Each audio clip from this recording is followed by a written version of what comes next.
86 வயசுல கூட அவர் வந்து இன்னும் இந்த மாதிரி திருட்டுத்தனங்கள்லாம் பண்ண முடியுங்கிற கெப்பாசிட்டி இருக்கிறவர் தானே அவர். அதுக்கு இதுக்கு என்ன சம்பந்தம்? ஸோ அவர் மேலே கேஸ் வர துரிதப்படுத்த போகிறாங்க. இவருடைய கேஸு துரிதப்படுத்துவாங்க. கேஎன் நேரு கேஸை துரிதப்படுத்த போகிறாங்க. உதயநிதி மேட்ரு அப்படியே நிற்குது. அதாவது டாஸ்மாக் மேட்ரு அப்படியே நிற்குது. கோர்ட்டு திருப்பியும் ஆரம்பிக்கும் போது உடனே அமலாக்கத்துறை அது உள்ள நுழைஞ்சு திருப்பியும் ரணகலம் பண்ணிடும். அந்த இடத்துல நேராக உதயநிதியோட வீட்டு கதவை தட்டப்போகுது. இந்த மாதிரி சுச்சுவேஷனில் அமித்ஷா இங்கே வரார் அப்படின்னு நீங்கள் சொல்கிறீங்க. நீங்கள் என்ன நினைக்கிறீங்க? அண்ணாமலை கிட்ட வந்து இந்த கால் ரெக்கார்டு மட்டும், இந்த கால் டேட்டா ரெக்கார்ட்ஸ் மட்டும்தான் இருக்கும்னு நீங்கள் நினைக்கிறீங்களா? கிடையவே கிடையாது. அவருக்கு இன்னும் அதிகமான விஷயங்கள்லாம் கையில் இருக்கும். அவர் கையில் அதெல்லாம் கொஞ்சம் கொஞ்சமாக வெளில விடுவார். உதயநிதிக்கு வந்து இவ்வளோ நாளாக வந்து நடிகைகளோட தொடர்பு வச்சுக்கிட்டு அவங்களுடைய மாதிரி சினிமா ட்ராமா இதெல்லாம் பண்ணிக்கிட்டு இருந்தவருக்கு திடீர்னு ஒரு விழிப்புணர்வு வந்து விட்டது.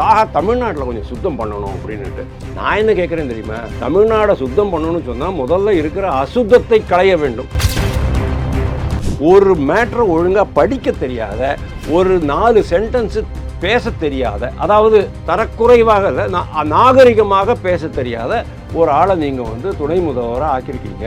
ஒரு புரிதல் இல்லாத ஒரு துணை முதல்வராக ஆக்கியிருக்கீங்க. அப்படிங்கும்போது அதாவது துணை முதல்வருக்கும் இடையே இருக்கிற அந்த விரிசல் நாளுக்கு நாள் அதிகமாகி கொண்டே போகிறதுங்கிறது உண்மை. எப்படி நம்ம துரை வைகோ ப்ளஸ் ராமதாஸ் அன்புமணி மாதிரி அதே மாதிரி இங்கேயும் ஒரு விரிசல் ஏற்படுகிறது அப்படிங்கிறத நான் பார்க்குறேன்.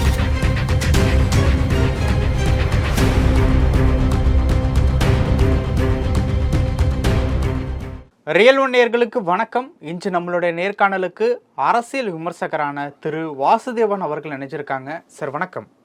வணக்கம் தமிழ். அறிவாலயத்தில் பல பேருக்கு ஆபத்துகள் இருக்குது அப்படிங்கிறத நம்ம தொடர்ச்சியாக சில நேர்காணல்களில் வந்து பேசிகிட்டு இருக்கோம். இதில் நாளைக்கு வேற வந்து அமித்ஷா அவர்கள் வராரு, மதுரைக்கு வராரு. வரக்கூடிய காரணங்கள் என்ன அப்படின்னு பார்க்கும்போது 2026 சட்டமன்ற தேர்தல் தொடர்பாக மதுரையில் இருக்கக்கூடிய பாஜக நிர்வாகிகள்கிட்ட ஆலோசனை கூட்டம் நடத்துகிறதா வந்து சில தகவல்லாம் வந்திருக்கு.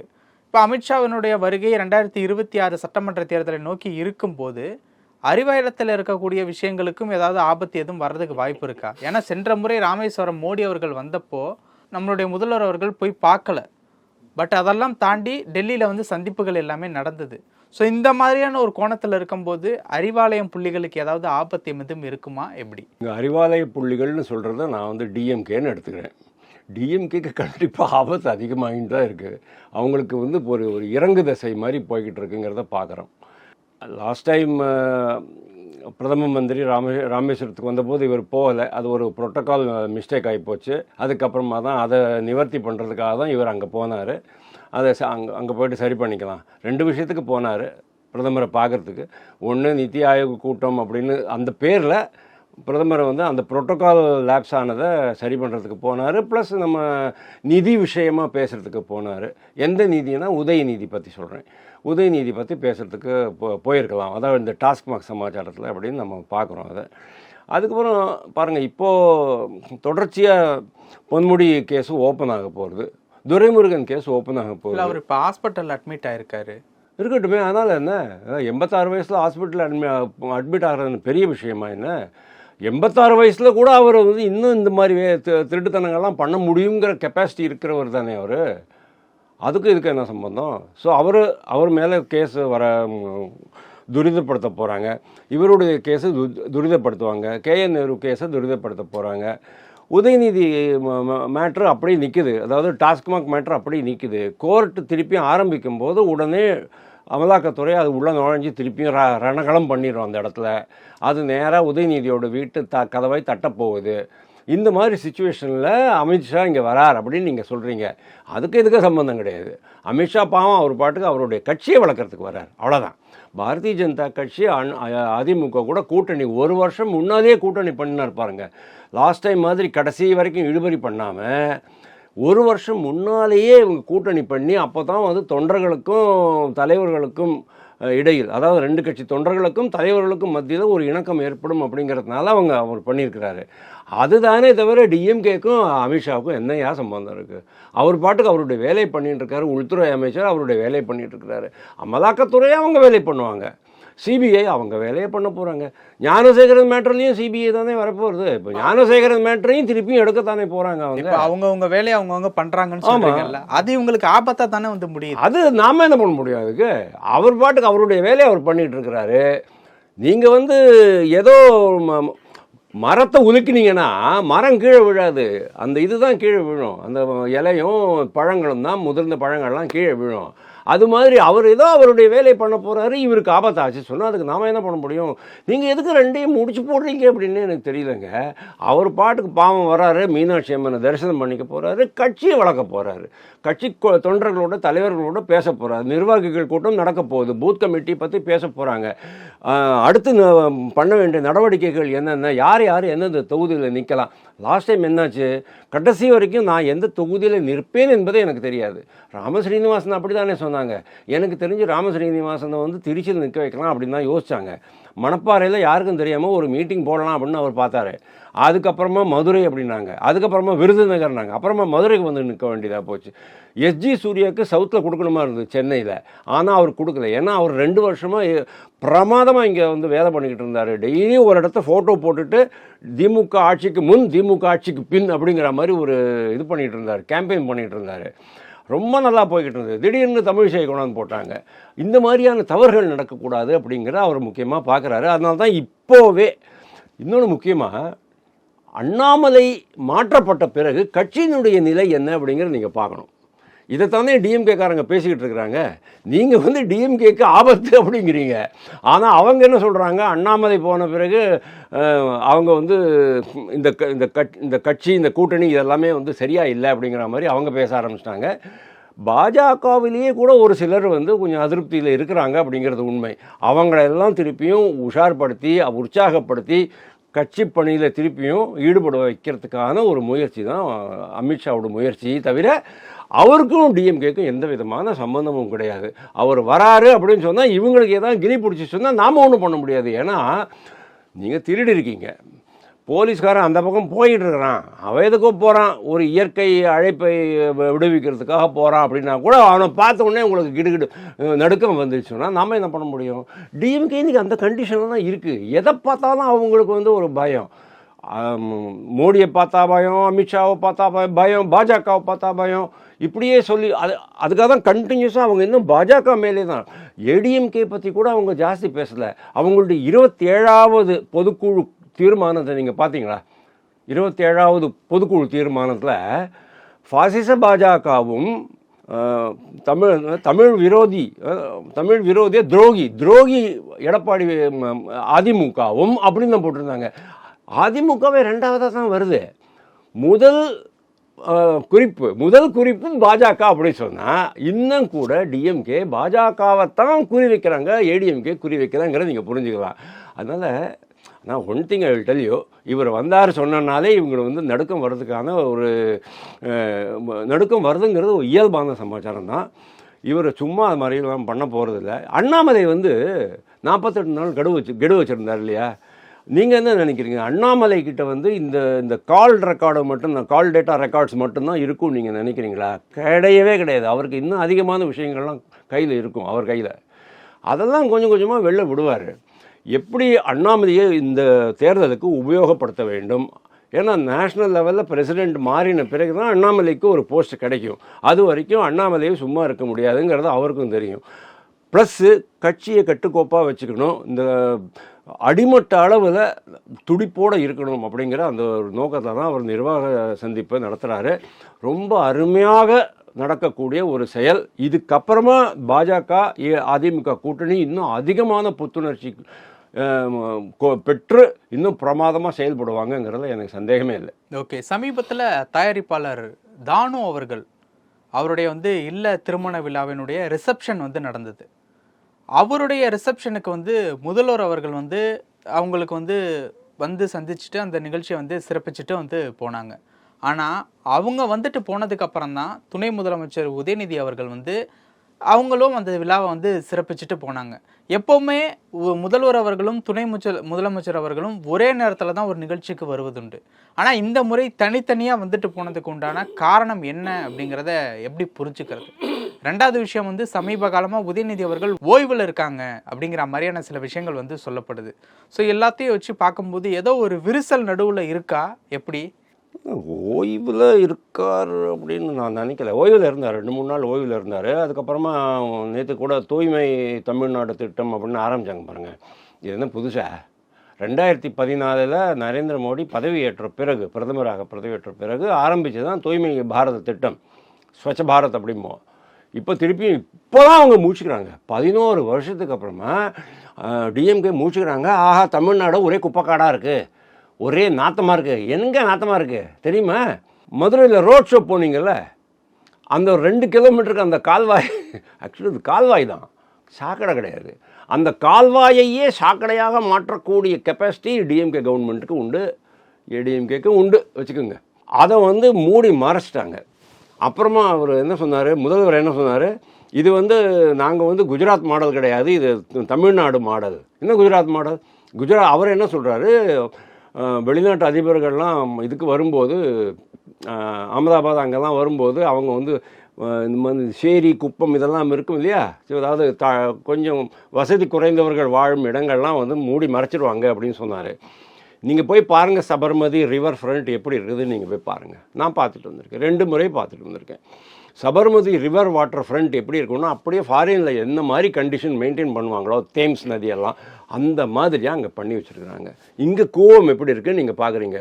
1500 கோடி ரூபா ஒவ்வொரு வருஷம் பட்ஜெட்லேயும் அவங்க சொல்கிறாங்க. அதான் எவ்வளோ பண்ணாங்கன்னு தெரியாது. அடையாறு என்ன கண்டிஷனில் இருக்குதுன்னு நீங்கள் பாருங்கள். மெட்ரோவில் போகும்போது தான் தெரியும் அடையாறு எவ்வளோ கேவலமான கண்டிஷனில் இருக்குது அப்படின்னுட்டு. மேலேருந்து நீங்கள் பார்க்க முடியும் அதை. அதே மாதிரி மற்ற ரிவர்கள், நதிகள்லாம் எப்படி இருக்குன்னு நீங்கள் பாருங்கள். இதே தான் அங்கே நடந்தது.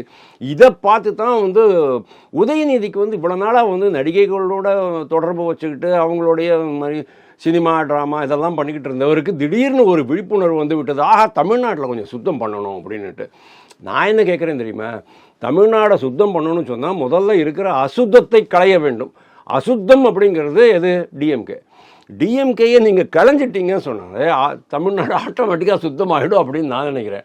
அதனால் அவர் வந்து நீங்கள் ஓய்வு பெற்றார் அப்படின்னு நான் நினைக்கல.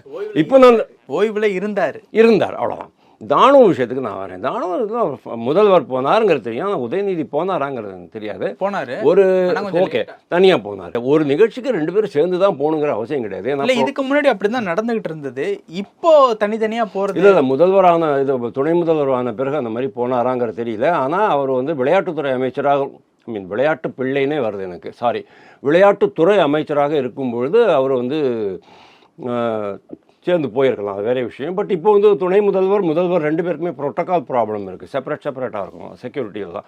அதனால் அதை வந்து போகாமல் இருந்துருக்கலாம். But all set and done, நீங்கள் இதில் கூட நீங்கள் வந்து ஒரு உள்நோக்கம் இருக்குங்கிறது உங்களுக்கு இயற்கையாகவே தோன்றி இருக்குது அப்படின்னு சொன்னால் அதில் உண்மை இருக்குதுன்னு நான் ஒத்துக்கிறேன். அதாவது முதல்வருக்கும் துணை முதல்வருக்கும் ஒரு சின்ன பிணக்கம் இருக்கிறத நம்ம கொஞ்ச நாளாகவே பார்த்துக்கிட்டு இருக்கோம். கிட்டத்தட்ட ஒரு 3-4 மாதமாகவே நாங்கள் பார்த்துக்கிட்டு இருக்கோம். எந்த மாதிரி ஆளுங்கன்னா, ஏன்னா நாங்கள்லாம் வந்து பக்கத்தில் போய் பார்த்து பேச போகிறது இல்லை, ஆனால் என்னென்ன நடக்கிறதுங்கிறத பார்த்து அந்த சர்க்கம்ஸ்டான்ஷியலாக என்ன இருக்கலாம் அப்படிங்கிறத எங்களால் யூகிக்க முடிகிறது. இன்றைக்கி வந்து துணை முதல்வருக்கும் முதல்வருக்கும் இடையிலான பிரச்சனைகள் அதிகமாகிக்கிட்டே இருக்குது, நாளைக்கு நாள் ஒவ்வொரு நாளும் அதிகமாகிறது. காரணம் என்ன அப்படின்னா, துணை முதல்வருக்கு வந்து ரொம்ப அதிகமான ஆர்வம், உற்சாகம் ஜாஸ்தி இருக்குது. உடனே நம்ம வந்து கட்சியை பிடிச்சிடணும், 2029க்கு முன்னாலேயே முதல்வர் ஆகிடணும், 2029க்கு அப்புறமா பிரதமர் ஆகிடணும், 2034 அமெரிக்க ஜனாதிபதி ஆகிடணுங்கிற அளவுக்கு அவர் வந்து யோசிக்கிறார். இதெல்லாம் டெல்லியில் இருக்கிறவங்க பார்த்துக்கிட்டு தானே இருக்காங்க. டெல்லியிலேருந்து இது மட்டும் இல்லை, இன்னும் நிறைய விஷயங்கள் பார்த்துக்கிட்டு இருக்கிறாங்க. டெல்லியிலேருந்து என்ன பார்த்துக்கிட்டு இருக்காங்க, நீங்கள் நல்ல கேள்வி. நான் வேறு ஏதோ மேட்ருக்கு போகலான் இருந்தேன். பட் இது நல்ல அருமையான கேள்வி கேட்டீங்க. டெல்லியிலேருந்து என்ன பார்க்குறாங்க அப்படிங்கிறது நான் சொல்கிறேன். ஃபஸ்ட்டு, இவங்க டாஸ்மாக் விஷயத்தில் உயர்நீதிமன்றத்துலேருந்து தடை வாங்க முயற்சித்தது தப்பு. டாஸ்மாக் விஷயத்தில் உச்சநீதிமன்றத்தில் போய் தடை வாங்கினது தப்பு. ஏன்னா இது வந்து சாதாரணமாக எந்த ஒரு நாட்டிலும் எந்த மாநிலத்திலும் நடக்கக்கூடிய ஒரு சாதாரண நிகழ்வு. ஏன்னா அங்கே குற்றம் இருக்குது, புகார் வந்திருக்குன்னு சொன்னோன்னா புலனாய்வுத்துறை வரத்தான் செய்யும், வராமல் இருக்காது. அதாவது போலீஸ் ஆகட்டும், சிபிசிஐடி ஆகட்டும், அல்லது சிபிஐ ஆகட்டும், அமலாக்கத்துறை ஆகட்டும், வரத்தான் செய்வாங்க. இதை நீங்கள் பண்ணினது ரொம்ப மிகப்பெரிய தப்பு. ரெண்டாவது பெரிய தப்பு நீங்கள் வந்து ஹிந்தி திணிப்பு அப்படின்னு சொன்னது, மாநில சுயாட்சிக்கு தீர்மானம் போட்டது, நாலாவது தொகுதி மறுவரையை சொன்னது. இதெல்லாம் அவங்க பார்த்துக்கிட்டு இருக்கிறாங்க. அதாவது நீங்கள் வந்து இந்திய இறையாண்மைக்கு எதிரான பல்வேறு நடவடிக்கைகள் நீங்கள் எடுக்கிறீங்க. அதெல்லாம் பாரதிய ஜனதா கட்சி நரேந்திர மோடி அரசுக்கு ஒப்புதல் இல்லை. அதனால அவங்க வந்து இவங்களுக்கு, அதாவது இவங்களுக்கும் அவங்களுக்கும் இருக்கிற அந்த இடைவெளி இருக்குது இல்லையா, விரிஞ்சுக்கிட்டே போகுது. அந்த விரிசல் அப்படிங்கிறது ரொம்ப பெருசாக விரிஞ்சுக்கிட்டே போகிறது அப்படிங்கிறத நம்ம பார்க்குறோம். துணை முதல்வருக்கு திருப்பியுமானே, முதல்வருக்கு நடுவில் துணை முதல்வருக்கு வந்து ரொம்ப ஆசை. நான் சொன்னேன் இல்லையா, பிரதமராகிடணும், இந்த 4 வருஷத்தில் பிரதமராகிடணும், அது அடுத்த 4 வருஷத்தில் அமெரிக்க ஜனாதிபதி ஆகிடணுங்கிற அளவுக்கு அவர் யோசிச்சுக்கிட்டு இருக்கும்போது, இங்கே பொதுச் செயலாளர் பதவி கொடுப்பாங்க, துணை பொதுச் செயலாளர் பதவி கொடுப்பாங்க. ஏன்னா பொதுச் செயலாளர் பதவி தான் பெரிய பதவி. முதன்மை செயலாளர் சொல்லிட்டு KN நேருவுக்கு ஒரு தனி போஸ்ட் கொடுத்து உட்காந்து வச்சுருக்காங்க. கிட்டத்தட்ட ஒரு 7-8 வருஷமாக, மேபி 10 வருஷமாக இருக்கிறாருன்னு நினைக்கிறேன். அவர் பிரமாதமாக செயல்படக்கூடிய ஆள். அந்த மாதிரி சீனியர் பீப்புள் தான் கொடுக்க முடியுமே தவிர இந்த மாதிரி நேத்திக்கு தலைவரானவர்களுக்கு தான் கொடுக்க முடியாது. ஏன்னா அவரால் கட்சி இன்னும் அவருக்கு இன்னும் புரிதலே இல்லை. அதாவது இந்த கட்சி எவ்வளோ பெரிய கட்சி, இதில் யாரெல்லாம் எப்படிலாம் ஹேண்டில் பண்ணும். ஒன்று, உங்களுக்கு வந்து கட்சியை பற்றியான அந்த அமைப்பினுடைய புரிதல் இருக்கணும். ரெண்டாவது, மேனேஜ்மெண்ட் அப்படின்ட்டு ஒன்று உண்டு. நீங்கள் எப்படி மற்றவங்களெல்லாம் மேனேஜ் பண்ணுவீங்க, அரவணைச்சு கூட்டிகிட்டு போவீங்க அப்படிங்கிறது ஒன்று இருக்குது. இந்த ரெண்டுமே உதயநிதிக்கு இல்லை அப்படிங்கிறது முதல்வருடைய கருத்து. முதல்வர் ரொம்ப கிளியராக நம்புறாரு. இந்த மாதிரி இன்னைக்கு 4 வருஷத்துக்குள்ளே அவர் வந்து 3 வருஷத்துக்குள்ளே அவர் வந்து துணை முதல்வர் ஆகிட்டார். உடனே வந்து கட்சி பொதுச் செயலாளர் ஆகிட்டார், அதுக்கப்புறமா முதல்வர் ஆகிட்டார் சொன்னோன்னா இது வந்து நிறைய பேருக்கு பொறாமை ஏற்படும், கட்சியில் பிளவு ஏற்படும், கண்டிப்பாக பிளவு ஏற்படும். இதெல்லாம் வந்து கனிமொழி மாதிரி ஆளுங்கள்லாம் பார்த்துக்கிட்டு சும்மா இருக்க மாட்டாங்க. கனிமொழிக்கு ஒன்றும் பெரிய திறமை, ஒரு பெரிய கெப்பாசிட்டி, ஆர்கனைசிங் கெப்பாசிட்டி, ஒரு கவர்ச்சி, அதாவது தொண்டர்களை தன் பக்கம் இழுக்கக்கூடிய கவர்ச்சி, அதெல்லாம் ஒன்றும் கிடையாது. அந்த அளவுக்குலாம் ஆளுமை மிக்க ஒரு தலைவரை நான் பார்க்கல. ஆனாலும் அவங்க வந்து she can be a spoil sport. அதாவது அவங்க வந்து கட்சிக்குள்ள குழப்பத்தை விளைவிக்கக்கூடிய அளவுக்கு அவருக்கு திறமை இருக்குங்கிறத நம்ம பார்க்க வேண்டியதாக இருக்குது. ரெண்டாவது என்ன அப்படின்னா, நம்ம மூத்த தலைவர்கள் எல்லாமே ஒதுங்க ஆரம்பிச்சிடுவாங்க. கொஞ்சம் கொஞ்சமாக ஒதுங்க ஆரம்பிச்சிட்டாங்கன்னு சொன்னால் அவங்க கூட இந்த கட்சியில் பல பேர் வெளில போயிடுவாங்க அப்படிங்கிற அந்த பயத்தை தான் முதல்வர், என்னை பொறுத்த வரைக்கும் முதல்வர் ரொம்ப கரெக்டாக தான் டீல் பண்ணிருக்கார் அப்படின்னு நான் பார்க்குறேன். ஆக்சுவலி இவர் துணை முதல்வராக்கினதே தப்புங்கிறது என்னுடைய அபிப்பிராயம். ஏன்னா எந்த விதமான எக்ஸ்பீரியன்ஸும் இல்லாத, ஒரு மேட்ரை ஒழுங்காக படிக்க தெரியாத, ஒரு 4 சென்டென்ஸு பேச தெரியாத, அதாவது ஒரு தரக்குறைவாக நாகரிகமாக பேச தெரியாத ஒரு ஆளை நீங்கள் வந்து துணை முதல்வராக ஆக்கியிருக்கீங்க, ஒரு புரிதல் இல்லாத ஒரு துணை முதல்வராக ஆக்கியிருக்கீங்க. அப்படிங்கும்போது இது வந்து கட்சியில் எந்த விதமான வரவேற்பை பெற்றிருக்கிறது, அல்லது எதிர்ப்பை சம்பாதித்திருக்கிறதுங்கிறது அவருக்கு ரொம்ப நல்லாவே தெரியும். அதனால தான் இவருக்கு ரொம்ப ஆசை அதிகம், நாளைக்கே கட்சி பிடிச்சிடணும் அப்படின்ட்டு. ஆனால் முதல்வர் வந்து உண்மையிலேயே அவர் வந்து நிதானமாக தான் செயல்பட்டுக்கிட்டு இருக்கிறான்னு நான் பார்க்குறேன். ஆனால் அதுக்கும் இதுக்கும் சம்மந்தம் கிடையாது. பட் நீங்கள் சொன்னது உண்மை. அதாவது துணை முதல்வருக்கும் இடையே இருக்கிற அந்த விரிசல் நாளுக்கு நாள் அதிகமாகி கொண்டே போகிறதுங்கிறது உண்மை.